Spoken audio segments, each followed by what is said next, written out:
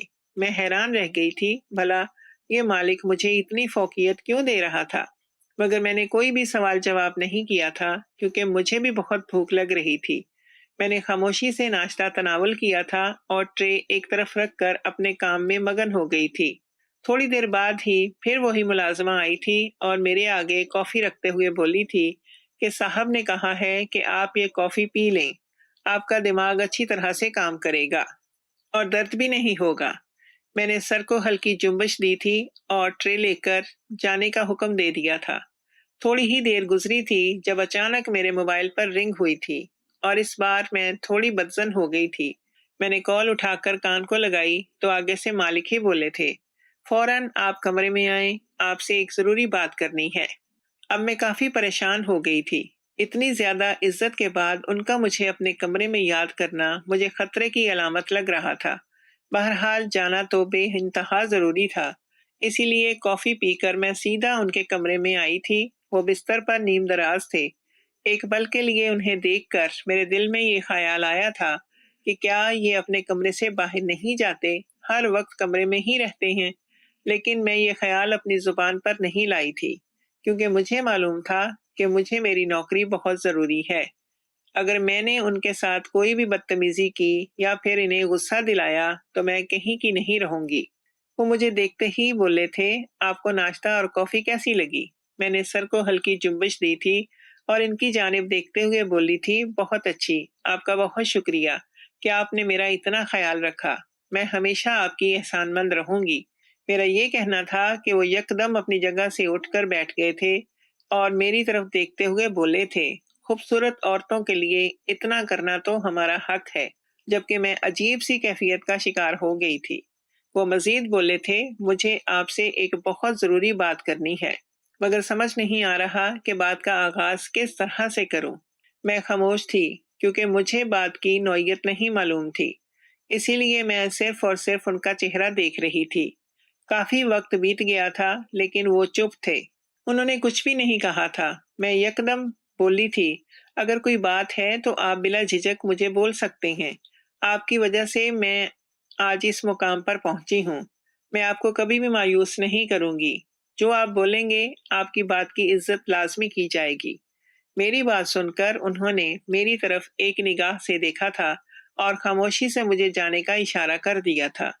میں حیران رہ گئی تھی، حالانکہ انہوں نے مجھے یاد کیا تھا اور کوئی ضروری بات بھی کرنا چاہتے تھے، لیکن بات کیے بغیر ہی باہر بھیج دیا تھا۔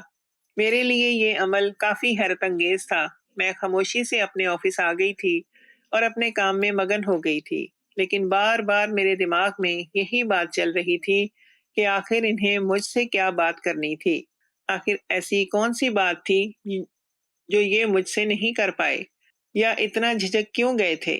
حالانکہ یہ بہت بڑے مالدار انسان تھے، ان کے پاس دنیا جہاں کی دولت موجود تھی، ان کا جو دل چاہتا تھا وہ کر سکتے تھے۔ میرے دماغ میں یکدم ایک عجیب سا خیال آیا تھا، اور میں نے فوراً ہی اس خیال کو جھٹک دیا تھا، کیونکہ میں ایسی واہیات بات سوچنا بھی نہیں چاہتی تھی۔ میں نے فوراً ہی اپنی عزت کی اللہ تعالیٰ سے دعا مانگی تھی کہ میں جہاں بھی رہوں، بس میری عزت کی حفاظت کرنا۔ میں اپنے باپ کا نام کسی قیمت پر بھی ڈبونا نہیں چاہتی۔ میں جس طرح یہاں پر آئی ہوں اسی طرح سے واپس لوٹ جاؤں، مجھے کسی بھی پریشانی کا سامنا نہ کرنا پڑے۔ دن اپنی رفتار کے مطابق گزرتے جا رہے تھے، اور میری نظروں کے سامنے بہت عجیب معاملات گزر رہے تھے۔ رات کے وقت ہمیشہ وہ عربی مالک ایک نئی لڑکی کو اپنے کمرے میں بلاتا تھا، اور صبح سویرے جب میں کام پر جاتی تھی تب وہی لڑکی کمرے سے باہر آ رہی ہوتی تھی، لیکن اس کی چال میں فرق ہوتا تھا، وہ ٹھیک سے چل بھی نہیں پاتی تھی، اس کا حال بہت برا ہو رہا ہوتا تھا، اور وہ بہت اجڑی ہوئی ہوتی تھی۔ کئی بار میرے دل میں یہ تجسس پیدا ہوا کہ میں اس چیز کا مطالعہ کروں، مگر میں نے فوراً ہی سر کو جھٹک دیا تھا۔ میں زیادہ معاملات میں پڑنا نہیں چاہتی تھی، ویسے بھی میں ایک غیر ملک میں بیٹھی ہوئی تھی۔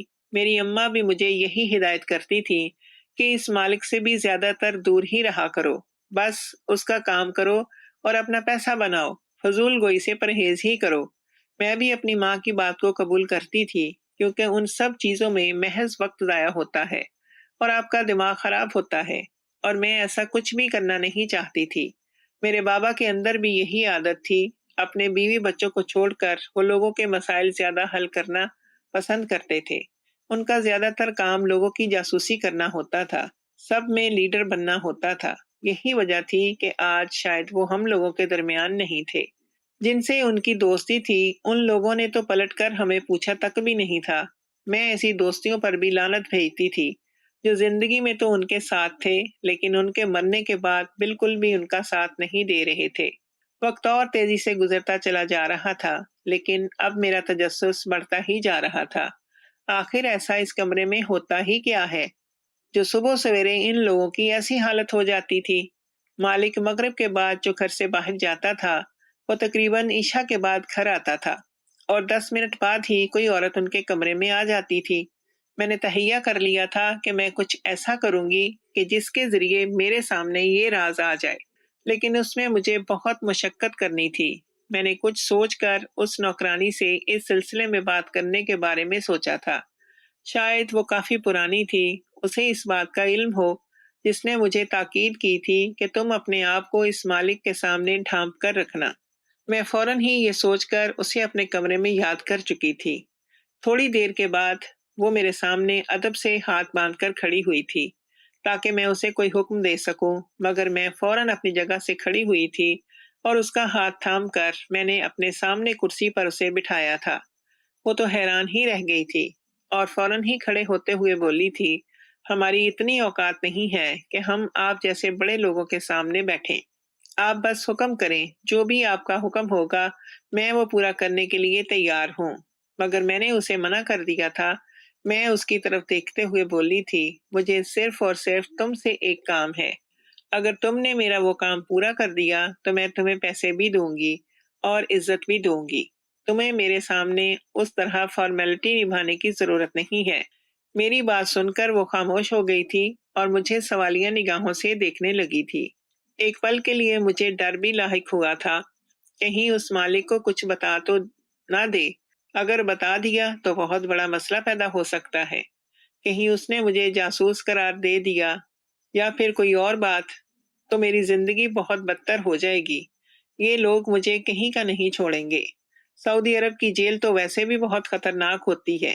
یہی سوچ کر میں نے اسے واپس بھیج دینا چاہتی تھی، لیکن تجسس کے ہاتھوں میں اس قدر مجبور ہو گئی تھی کہ میں نے اس عورت کی طرف دیکھتے ہوئے سوال کر ہی لیا تھا کہ آخر وہ عربی مالک عورتوں کو اپنے کمرے میں لے کر کیوں جاتا ہے، اور صبح سویرے جب وہ ان کے کمرے سے باہر آتی ہیں تو ان کی حالت اس طرح کیوں ہو جاتی ہے، جبکہ میرا سوال سن کر اس عورت کو سانپ سونگھ گیا تھا۔ وہ کچھ بھی کہنے کی حالت میں نہیں تھی۔ وہ یکدم اپنی جگہ سے کھڑی ہوئی تھی اور سر نفی میں ہلاتے ہوئے بولی تھی، مجھے اس بارے میں کچھ بھی معلوم نہیں ہے، اس لیے مجھے پریشان کرنے کی ضرورت نہیں ہے۔ میں اپنے کام پر جا رہی ہوں۔ یہ کہتے ہی وہ دروازے کی طرف بڑھ گئی تھی، جبکہ اس کے چہرے پر موجود تاثرات یہ بتانے کے لیے کافی تھے کہ اسے ہر ایک بات معلوم ہے، محض مجھ سے چھپا رہی ہے۔ میں نے فوراً اس کا بازو تھام لیا تھا اور اسے جھنجھوڑتے ہوئے بولی تھی، کب تک ان باتوں کو چھپا کر رکھو گی؟ جو بھی ہے سب بتاؤ، کیا پتا میں تمہاری کوئی مدد کر دوں اور تمہارے لیے آسانیاں پیدا کر دوں۔ ایک دفعہ ذکر تو کرو۔ مگر وہ مسلسل مجھے اپنے وجود سے دور کر کے باہر جانے کی تگ و دو میں تھی، مگر اس بار میں اس کو اس چیز کی اجازت نہیں دے سکتی تھی۔ میں نے اس کے بازوؤں کو پکڑ لیا تھا اور زور زور سے جھنجھوڑتے ہوئے بولی تھی، مجھے بتاؤ، آخر کیا بات ہے؟ جب تک تم مجھے نہیں بتاؤ گی تب تک ہم مسئلے کا حل کیسے نکالیں گے؟ گناہ ہوتے ہوئے دیکھنا بھی ایک گناہ ہی ہوتا ہے۔ ایک بار ذکر تو کرو، کیا پتا میں تمہارے کام آ جاؤں۔ لیکن وہ بری طرح سے ڈر گئی تھی۔ اس کے منہ میں زبان ہوتے ہوئے بھی ایسا لگتا تھا جیسے زبان نہیں ہے۔ میں کچھ دیر کے لیے خاموش ہو گئی تھی، کیونکہ مجھے محسوس ہو گیا تھا کہ وہ کچھ نہیں بتائے گی۔ وہ بے بسی کی مورت بنی میرے سامنے کھڑی ہوئی تھی۔ میں نے تھک ہار کر اسے جانے کا اشارہ کر دیا تھا۔ اب جو بھی کرنا تھا وہ مجھے خود ہی کرنا تھا اور اپنے بل بوتے پر ہی کرنا تھا۔ مجھے اس بات کو میں تسلیم کرتی تھی کہ جو شخص گناہ ہوتے ہوئے دیکھ کر بھی گناہ کو نہیں روک سکا، وہ سب سے بڑا کفر کر رہا ہے۔ مالک سے میری سلام دعا بہت اچھی ہو گئی تھی، اس لیے میں تھوڑی زیادہ ہی مطمئن تھی۔ وہ مجھے بہت عزت دیتے تھے۔ میں جب بھی کمرے میں جاتی تھی بیٹھنے کی ہدایت کرتے تھے اور میری تنخواہ بھی بڑھا دی تھی۔ یہی وجہ تھی کہ میں عجیب کشمکش میں مبتلا تھی۔ میرا دل چاہتا تھا کہ میں ان کے ساتھ بیٹھ کر گھنٹوں باتیں کیا کروں اور ان سے ہر معاملے کے بارے میں پوچھوں، لیکن شاید میری اوقات اتنی نہیں تھی۔ وقت دھیرے دھیرے گزرتا جا رہا تھا۔ 2 دن بیت گئے تھے، لیکن میں پھر بھی کوئی فیصلہ کر نہیں پائی تھی۔ اچانک ہی میرے دماغ میں ایک خیال آیا تھا، کیوں نہ میں اس آدمی کی جانچ پڑتال کروں؟ کیا پتا مجھے اصل معاملے کی حقیقت پتہ چل جائے۔ یہی سوچ کر میں فوراً ایک منصوبہ تیار کر چکی تھی۔ جب تک میں اپنی آنکھوں سے دیکھ نہیں لیتی تب تک میں کسی بھی بات پر یقین نہیں کروں گی۔ اکثر اوقات میرے ساتھ یہی ہوتا تھا، میں سوچ کچھ اور لیتی تھی اور ہوتا کچھ اور تھا۔ اس بار میں نے فیصلہ کیا تھا کہ میں ایسا کچھ بھی نہیں کروں گی، بلکہ سب کام منصوبہ کے تحت ہی کروں گی۔ یہی سوچ کر میں نے مغرب کے وقت ان کے کمرے میں چھپ جانے کا فیصلہ کیا تھا، تاکہ میں اپنی آنکھوں سے دیکھ سکوں کہ وہ رات بھر اس عورت کے ساتھ ایسا کیا کرتے ہیں کہ صبح سویرے جب وہ کمرے سے باہر نکلتی ہے تو بیچاری ٹھیک سے چل بھی نہیں پاتی۔ میرے دماغ میں بہت عجیب خیالات گردش کر رہے تھے، لیکن ابھی تک میں کوئی بھی فیصلہ نہیں کر پائی تھی۔ یہی سب سوچ کر میں نے اپنے قدم اس کمرے کی طرف بڑھا دیے تھے۔ مالک مغرب سے پہلے گھر سے باہر چلے جاتے تھے اور ان کا کمرہ خالی ہوتا تھا۔ محض میرے علاوہ اس کمرے میں جانے کی اجازت بھی کسی کو حاصل نہیں تھی۔ حالانکہ مجھے یہاں آئے ہوئے زیادہ عرصہ نہیں ہوا تھا، لیکن اس کے باوجود مالک مجھے بہت فوقیت دیتے تھے۔ میں کمرے میں آ گئی تھی، لیکن اب مجھے سمجھ نہیں آ رہا تھا کہ میں کہاں پر چھپ کر تمام معاملات دیکھوں۔ میری حالت بہت زیادہ خراب ہو رہی تھی۔ گھبراہٹ حد سے سوا تھی۔ میں بار بار دروازے کو ہی دیکھتی جا رہی تھی۔ کچھ سوچ کر میں نے اپنے قدم ڈریسنگ روم کی طرف بڑھائے تھے۔ کیا پتا مالک اس طرف آتے ہی نہیں، اور ڈریسنگ روم میں بھی ایک ایسی جگہ موجود تھی جہاں پر میں آرام سے چھپ سکتی تھی۔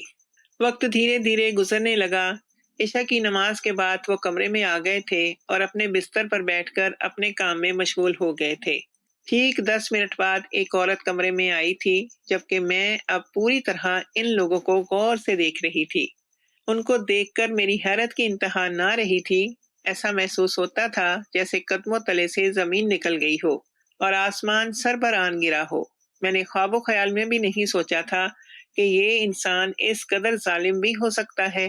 مجھے یہ بات معلوم تھی کہ عربی انسان بہت زیادہ عیاش قسم کے ہوتے ہیں، لیکن میں ایسے انسانوں کے بارے میں تو جانتی ہی نہیں تھی۔ جس عورت کو وہ اپنے ساتھ لائے تھے وہ 2 نمبر تھی اور وہ غلط کام کر رہی تھی۔ جبکہ یہ ایک بہت اچھے اور نیک انسان تھے اور ایسی عورتوں کو راہ راست پر لانے کی کوشش کر رہے تھے۔ مثال کے طور پر اس عورت کو انہوں نے اسی پر ٹریڈ میل پر بگانا شروع کر دیا تھا اور میں حیرت کے سمندر میں غوطہ زن ہو گئی تھی کہ بھلا یہ کام وہ کیوں کر رہے ہیں۔ وہ عورت کافی ہلکان ہو چکی تھی اور برقع میں بھاگتی جا رہی تھی، جبکہ میرے مالک خاموشی سے بیٹھے اس کو دیکھ رہے تھے۔ نہ انہوں نے کوئی غیر اخلاقی حرکت کی تھی اور نہ ہی کوئی اور قدم اٹھایا تھا۔ اچانک ہی وہ اپنی جگہ سے اٹھ کھڑے ہوئے اور اس کے پاؤں باندھ دیے تھے اور اس کی سپیڈ تیز کر دی تھی۔ میری جان نکل رہی تھی۔ میں کسی بھی طرح ان سب چیزوں کو ہوتا ہوا روک دینا چاہتی تھی کہ یہ غلط ہے، کسی کو اس طرح تکلیف پہنچانا بھی ٹھیک نہیں ہے۔ وہ بہت بری طرح سے وہی ٹریڈ میل پر گر گئی تھی، لیکن مالک کو بالکل بھی اس کی ذات پر رحم نہیں آیا تھا، بلکہ وہ مسلسل اس کو پریشان کرتے جا رہے تھے۔ چند پل گزرے تھے جب اچانک مالک کی آواز کمرے میں گونجی تھی، مجھے معلوم ہے آپ ڈریسنگ روم میں موجود ہیں۔ یہ سننے کی دیر تھی کہ میری جان کہیں حلق میں ہی اٹک گئی تھی۔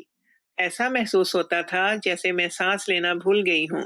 میں نے خواب و خیال میں بھی نہیں سوچا تھا کہ ان کو اس بات کا علم ہو جائے گا کہ میں اندر ہی موجود ہوں۔ میں بری طرح سے گھبرا رہی تھی جب اچانک ڈریسنگ روم کا دروازہ کھلا تھا اور مالک کمرے میں آ گئے تھے۔ میں بری طرح سے کپ کپا رہی تھی۔ وہ کچھ کہتے اس سے پہلے ہی میں ان کے قدموں میں بیٹھ گئی تھی اور ہاتھ جوڑتے ہوئے بولی تھی، مجھے معاف کر دیں۔ میں سمجھی تھی کہ آپ غلط کام کرتے ہیں، اسی لیے میں یہاں ٹھہر کر دیکھنا چاہتی تھی، اور اگر آپ غلط کام کر رہے ہوتے تو میں لازمی آپ کو روکتی۔ مجھے معاف کر دیں، میں آئندہ کے بعد ایسی کوئی غلطی نہیں کروں گی جس سے آپ ناراض ہو جائیں۔ میں ان سے معافی مانگتی جا رہی تھی جب انہوں نے میرا بازو پکڑ کر مجھے کھڑا کیا تھا اور میری آنکھوں میں دیکھتے ہوئے بولے تھے، مجھے معلوم تھا کہ تم میری جاسوسی میں لگی ہوئی ہو اور مجھے دیکھنا چاہتی ہو کہ میں کیا کرتا ہوں، لیکن میں کچھ غلط نہیں کرتا۔ میں جانتا ہوں کہ اللہ نے ہمارے لیے کیا احکامات جاری کیے ہوئے ہیں۔ اگر میں غلط کام کروں گا تو میری یہ دولت جائیداد چند ہی پل میں ختم ہو جائے گی، اسی لیے میں تمام کام دیکھ بھال کر کرتا ہوں۔ یہ عورت ایک 2 نمبر خاتون ہے جو میرے ساتھ رات گزارنے کے لیے آئی ہے۔ میں اس کے پیسے دے چکا ہوں اور اپنی مرضی کے مطابق اس کو استعمال کر رہا ہوں، اسی لیے آپ کو پریشان ہونے کی ضرورت نہیں ہے۔ وہ 2 ٹوک انداز میں بولے تھے جبکہ میں خاموشی سے سر جھکا کر کھڑی ہوئی تھی۔ اچانک انہوں نے مجھے ہاتھ سے تھاما تھا اور میری آنکھوں میں دیکھتے ہوئے بولے تھے، ویسے بھی میرا ارادہ کچھ اور ہے۔ میں ایک پل کے لیے خاموش ہو گئی تھی اور پھر جو بات انہوں نے کہی تھی وہ سن کر میں دنگ رہ گئی تھی۔ میرے پاس جواب دینے کے لیے کچھ بھی نہیں تھا۔ ان کا کہنا تھا کہ میں آپ کو پسند کرتا ہوں، اسی لیے میں نے آپ کو پاکستان سے یہاں بلایا ہے۔ میں آپ سے شادی کا خواہش مند ہوں۔ کیا آپ میرے ساتھ زندگی گزارنا پسند کریں گی؟ میں آپ کی فیملی کو بھی ایک اچھی زندگی دوں گا اور آپ کو اپنی رانی بنا کر رکھوں گا۔ کیا آپ کو یہ سب چیزیں منظور ہیں؟ میرے پاس محض خاموشی تھی۔ کیا مجھے ان کی آفر قبول کر لینی چاہیے تھی یا ان کے پرپوزل کو ریجیکٹ کر دینا چاہیے تھا؟ کافی دیر سوچنے کے بعد میں نے اپنی طرف سے رضامندی ظاہر کر دی تھی، کیونکہ مجھے اس میں کوئی قباحت نظر نہیں آ رہی تھی۔ وقت دھیرے دھیرے گزرنے لگا تھا اور کچھ عرصے بعد میری شادی اس عربی سے بہت دھوم دھام سے ہوئی تھی۔ میرا پورا خاندان اس نے سعودی عرب ہی بلا لیا تھا اور میں اپنی پوری فیملی کے ساتھ عمرہ ادا کرنے کے لیے خانہ کعبہ گئی تھی۔ میں اب اپنے عربی مالک کے ساتھ بہت خوشحال زندگی گزار رہی ہوں، جبکہ میرے بہن بھائی اور اماں بھی میرے ساتھ سعودی عرب ہی شفٹ ہو گئے ہیں۔ واقعی اللہ ہر شے پر قادر ہے، وہ جب چاہے انسان کی تقدیر تبدیل کر سکتا ہے۔